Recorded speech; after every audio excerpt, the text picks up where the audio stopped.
اسلام کو ساری دنیا میں پھیلانے کے لیے جہاں علماء اور صوفیہ کی خدمات قابل تحسین ہیں، وہیں مسلم فاتحین اور جرنیلوں کا کردار بھی قابل ذکر ہے۔ یہ وہ لوگ تھے جنہوں نے محض تلوار کے زور پر اسلام نہیں پھیلایا، بلکہ اپنے کردار سے دنیا میں یہ بات واضح کر دی کہ اسلام ہی وہ دین ہے جو امن اور خوشحالی کی ضمانت دیتا ہے۔ تاریخ کے ہر دور میں ایسے جرنیل آتے رہے ہیں کہ جنہوں نے رہتی دنیا کے لیے اپنا نام زندہ کر ڈالا۔ ایسے ہی دو جرنیل موسیٰ بن نصیر اور طارق بن زیاد ہیں۔ موسیٰ بن نصیر ایک نامور مسلمان سپہ سالار تھے۔ ان کا شمار ان عظیم جرنیلوں میں ہوتا ہے جن کا نام ہمیشہ سنہری حروف میں لکھا جاتا رہے گا۔ ان کی فتوحات کا سلسلہ دور دور تک پھیلا ہوا تھا۔ شمالی افریقہ اور اندلس میں مسلم حکومتوں کا قیام انہی کی کاوشوں سے ممکن ہوا۔ طارق بن زیاد جیسا عظیم کمانڈر بھی انہی کی دریافت تھی اور وہ انہی کی قیادت میں معرکے سر انجام دیتا رہا۔ موسیٰ بن نصیر کے والد ابتدا میں ایک عیسائی اور غلام تھے، لیکن اسلام قبول کرنے کے بعد ان کے مالک عبدالعزیز بن مروان نے انہیں آزاد کر دیا۔ موسیٰ بن نصیر کی پیدائش 19 ہجری میں حضرت عمر فاروق کے دور میں ہوئی۔ آپ کی تعلیم و تربیت انتہائی اچھے ماحول میں ہوئی۔ وہ بچپن ہی سے بہت ذہین تھے۔ بنو امیہ کے حکمران عبد الملک نے موسیٰ بن نصیر کو بصرہ میں خراج وصول کرنے کا افسر مقرر کیا۔ کچھ عرصہ بعد خلیفہ عبدالعزیز نے انہیں اپنے پاس مصر بلایا۔ وہ موسیٰ بن نصیر کی دیانت اور ذہانت سے آگاہ تھے۔ وہ جانتے تھے کہ انہیں عظیم کام سونپے جا سکتے ہیں، چنانچہ انہیں افریقہ کے گورنر کا منصب دے دیا گیا۔ موسیٰ بن نصیر اچھے جرنیل ہی نہیں بلکہ اچھے منتظم بھی تھے، اور اس سے بڑھ کر یہ کہ مبلغ اور اصلاح کرنے والے تھے۔ شمالی افریقہ کے مقامی بربر قبائل مسلسل بغاوتوں کے عادی تھے اور سخت غیر گورنروں کے مظالم برداشت کرنے کے سبب مسلمانوں سے متنفر ہو رہے تھے۔ ان کو ایسے ہی لیڈر کی ضرورت تھی جو ان کے نظریات کو درست کر سکے، اسلامی اقتدار کو ان کے دلوں میں بٹھا سکے اور انہیں اسلام کا سپاہی بنا دے۔ موسیٰ بن نصیر افریقہ پہنچے تو انہوں نے قبائل میں گھل مل کر انہیں یقین دلایا کہ مسلمان کی حیثیت سے ان میں اور موسیٰ میں کوئی فرق نہیں، وہ سب ایک جیسے ہیں۔ اس نئے انداز پر بربر قبائل کو خوشگوار حیرت ہوئی اور انہوں نے بغاوت چھوڑ کر مل کر کام کرنا شروع کر دیا۔ موسیٰ بن نصیر کے فوجی کمانڈر طارق بن زیاد خود بربر تھے اور قوت ایمانی اور جذبہ جہاد سے معمور دل رکھتے تھے۔ موسیٰ بن نصیر نے 7,000 بربر فوج کی دینی فوجی تربیت کر کے اسے کسی بڑی مہم کے لیے تیار کیا۔ غرض انہوں نے بربر قبائل کو اعتماد میں لے کر انہیں متحد کیا، ان کی تربیت کی اور ان میں جذبہ جہاد پیدا کر کے فتح اندلس کا پہلا مرحلہ مکمل کیا۔ موسیٰ بن نصیر ایسے جرنیل تھے کہ جس طرف بھی رخ کرتے کامیابی ان کی منزل ہوتی۔ دنیا ان کے حیرت انگیز کارناموں کو دیکھ کر حیران و پریشان رہ جاتی، اور آج بھی ان کے کارنامے مشعل راہ ہیں۔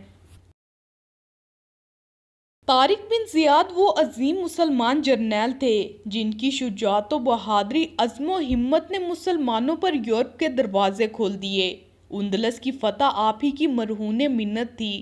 تاریخ آپ کو فتح اندلس کے نام سے جانتی ہے۔ اس فتح کی بدولت مسلمانوں نے اندلس یعنی اسپین پر 800 سال تک حکومت کی۔ طارق بن زیاد سن 680 عیسوی میں پیدا ہوئے۔ آپ کا تعلق شمالی افریقہ کے مقامی بربر قبائل سے تھا۔ وہ بہادری اور عسکری قابلیت میں اپنا کوئی ثانی نہیں رکھتے تھے۔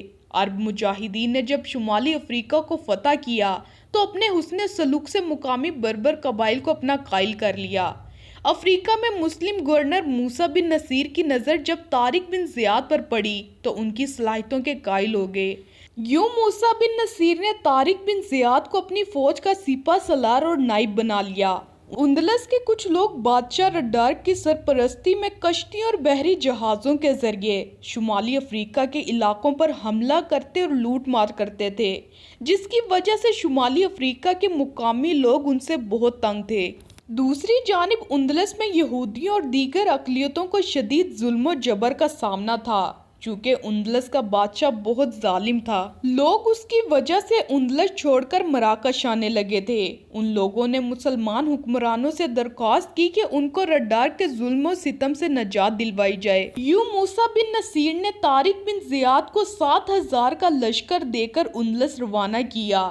طارق بن زیاد نے اپنے لشکر کے ساتھ پیش قدمی شروع کی۔ آپ کا لشکر اندلس میں ایک پہاڑی کے پاس جا کر رکا جو جبل الطارق کے نام سے مشہور ہوئی۔ یہاں طارق بن زیاد نے اپنی فوج کو کشتیاں جلا ڈالنے کا حکم دے دیا۔ اس کا مطلب یہ تھا کہ اب یا فتح ہوگی یا شہادت مقدر بنے گی۔ اس کے بعد آپ نے اپنی فوج کو مخاطب کر کے خطاب کیا کہ جان لو اب تمہارے پاس کوئی راستہ نہیں ہے، تمہارے سامنے دشمن ہے اور تمہارے پیچھے سمندر ہے۔ اب ہمارے پاس کامیابی کے سوا کوئی چارہ نہیں ہے۔ تم اپنی جانوں پر کھیل جاؤ تاکہ کامیابی تمہارے قدم چوم لے۔ جنگ کے میدان میں سب مل کر ایک جسم کی صورت اختیار کر لو، اور اگر تم دشمن کو پیٹھ دکھاؤ گے تو قتل کر دیے جاؤ گے یا گرفتار ہو جاؤ گے۔ اس لیے بس اب اللہ کا نام لے کر حملہ کرو اور چھا جاؤ۔ بادشاہ کو جب طارق بن زیاد کی آمد کی خبر ہوئی تو وہ 7,000 لشکر کا مقابلہ کرنے کے لیے 1,00,000 کی فوج لے آیا۔ طارق بن زیاد کی درخواست پر موسیٰ بن نصیر نے 5,000 کا مزید ایک لشکر بھیج دیا۔ 27 رمضان المبارک 92 ہجری کی صبح کو جنگ کا آغاز ہوتا ہے۔ حملے کی ابتدا مخالف لشکر کی جانب سے ہوئی۔ جذبہ ایمانی سے بھرپور مٹھی بھر مسلمان افواج نہایت دلیری سے لڑے۔